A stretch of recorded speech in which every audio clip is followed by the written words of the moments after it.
जब गुलिस्तां को खो की जरूरत पड़ी, सबसे पहले ही गर्दन हमारी कटी। जल्दी से निकलना। बहुत खूबसूरत, बड़ा प्यारा मुताला हालात हाजरा के हवाले से। ये जनवरी का महीना चल रहा है, इसके बाद 26 जनवरी है, उसको सामने रखिए। मेरा ये पैगाम जल्दी से मुकम्मल हो रहा, आपको समझ में आ जाएगा। 26 जनवरी में हिंदुस्तान की तारीख समझ में आ जाएगी। उसी का नमूना मैं आपसे पहले एडवांस में आपको रखने के लिए जा रहा हूँ, इसको जरा ध्यान से सुनिएगा। 1707 ईस्वी में औरंगजेब बादशाह का इंतकाल हो गया। इतना बड़ा मुल्क था ये, कन्याकुमारी से लेकर के काबुल तक था। 20 करोड़ से ज्यादा की आबादी थी इस मुल्क की। 15 लाख मुरब्बा मील से बड़ा मुल्क हिंदुस्तान था। इतना बड़ा मुल्क था, ये छोटा कैसे हो गया, ये राज आपको बता रहा हूं। औरंगजेब के 3 बेटे थे, ये मुल्क तीनों को बांट दिया गया, तीनों का झगड़ा हुआ, ये मुल्क छोटा से छोटा हो गया, हाथ से निकल गया। दूसरी बात को याद रखिए, मुसलमानों की हुकूमत कैसे गई, ध्यान से सुनिएगा, ये मुताला आपकी खिदमत में आ रहा। 1757 में नवाब सिराजुद्दौला ने 70,000 फौज से मुकाबला किया। 70,000 फौज लेकर के मुकाबला किया। अंग्रेज से 3,000 फौज से हार गए। 70,000 नवाब सिराजुद्दौला के साथ फौज है। अंग्रेज के पास फौज कितनी है? 3,000। अपनों की गद्दारी की वजह से, मीर जाफर की गद्दारी की वजह से 70,000 मुसलमान हार गए, 3,000 अंग्रेज जीत गए। तीसरी मिसाल लेकर के आ रहा हूं, ध्यान से सुनिएगा। 1764 में मीर कासिम ने अंग्रेज से मुकाबला किया 50,000 फौज से, और 50,000 फौज 7,000 अंग्रेज से हार गई। किसकी वजह से? अपनों की गद्दारी की वजह से, नजफ खान की गद्दारी की वजह से। 7,000 अंग्रेज जीत गए, 50,000 मुसलमान हार गए। तीसरी मिसाल लेकर के आ रहा हूं, ध्यान से सुनिएगा। जब टीपू सुल्तान इस मुल्क में जिंदा थे तो मुसलमानों की हुकूमत कितनी बड़ी थी जानते हैं? 1,57,00,000 मुरब्बा मील।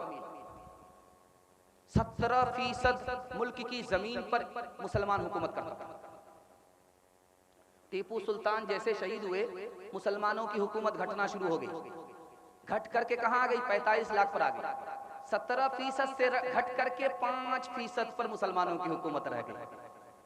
उस टाइगर को शिकस्त किसने दिया? मैं दिखाने के लिए जा रहा हूं। 1799 में टीपू सुल्तान ने मुकाबला किया अंग्रेज से, शहीद हो गए, शिकस्त नहीं दे पाए, मीर सादिक की गद्दारी की वजह से। अब सुनिए, हिंदू मुसलमान का बंटवारा इस मुल्क में कैसे हुआ, कब से हुआ, इसको ध्यान से सुनिएगा। 1900 ईस्वी के अंदर अंग्रेज ने अदालत से एक हुक्म जारी किया कि हिंदी में दरखास्त ली जाएगी, उर्दू में कबूल नहीं की जाएगी। जबान के नाम पर हिंदू मुसलमान को आपस में लड़ा। दूसरी तारीख में आपके सामने रखने के लिए जा रहा हूं। 1903 ईस्वी के अंदर अंग्रेज ने बंगाल को तकसीम कर दिया। मुसलमानों से कहा कि तुम्हारी तादाद ज्यादा होगी, हिंदुओं से कहा कि घबराने की कोई जरूरत नहीं है, हमने तकसीम कर दिया, इनकी ताकत को तोड़ दिया। मुसलमानों को और गैर मुस्लिमों को तादाद के नाम पर अंग्रेज ने 1903 ईस्वी में लड़ा।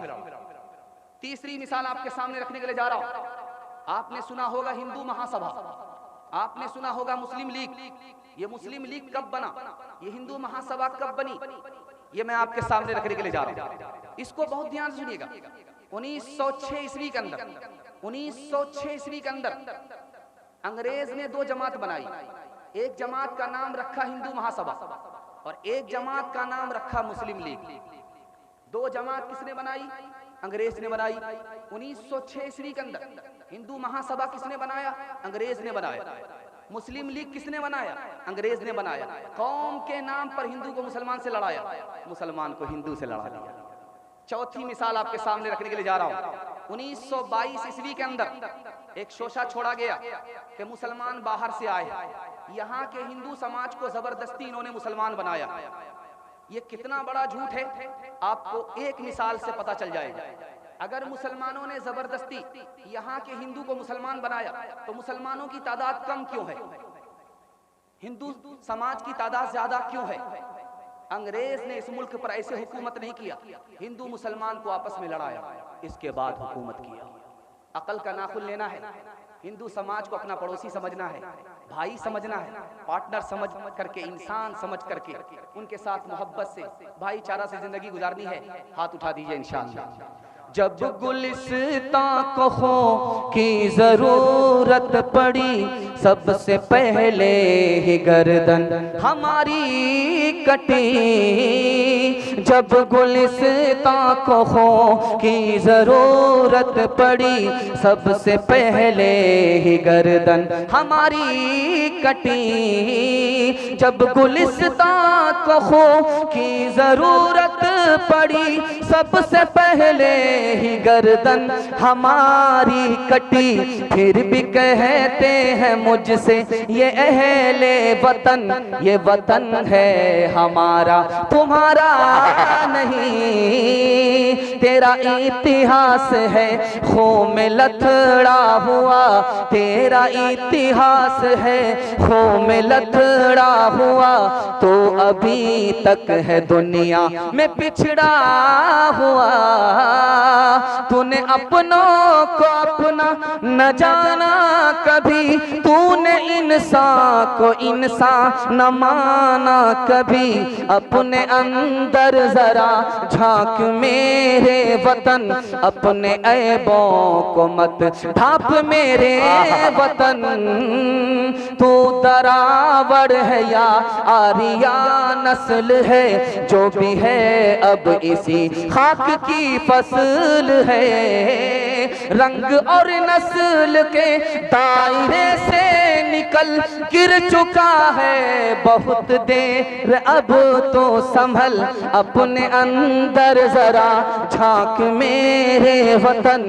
अपने ऐबों को मत ढांप मेरे वतन।